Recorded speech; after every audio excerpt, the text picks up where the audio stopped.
প্রতিটা যুবককে যেন আল্লাহ ডাক দিয়ে বলে, যুবক গতকালকেও এক ওয়াক্ত নামাজ পড়লা না, আজও পড়তা না? আমি মালিকের একটা সেজদা দিতা না?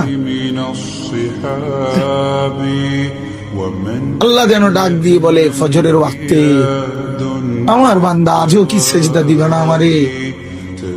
আজও এভাবেই যাবে? আজকের সারা দিনও নারী দেখতে দেখতে, উলঙ্গ ছবি দেখতে দেখতে কাটাবে, সেজদা দিবা না? আমি কি তোমাকে বানাই নাই? আমি কি তোমাকে চোখ দেই নাই?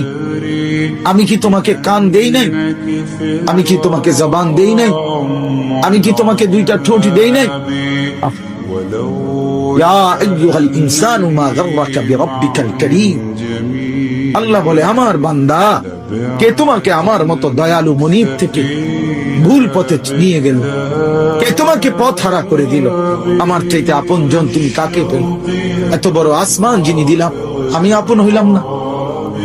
এত বড় জমিন যে দিলাম, আমি আপন হইতে পারলাম না?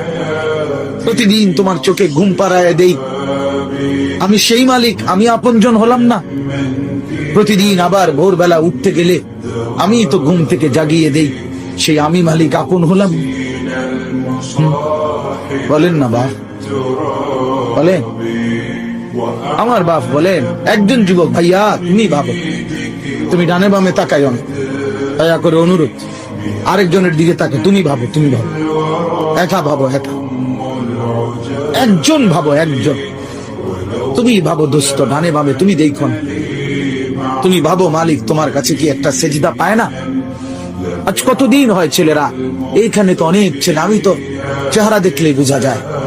কতদিন হয় ফজরের নামাজ পড়ো না ভাইয়া? বলো তো, বলো না বাপ। মালিকের চেনো না আজ কতদিন? আফা আমিনা আহলুল কুরা আন ইয়াতিয়াহুম বাসুনা বায়াতান ওয়া হুম নাঈমুন। আল্লাহ তাআলা বলে, ও জনপদবাসী, মহল্লাবাসী, ও গ্রামবাসী, আমি আল্লাহ থেকে নিজেকে নিরাপদ কেমনে ভাবলা?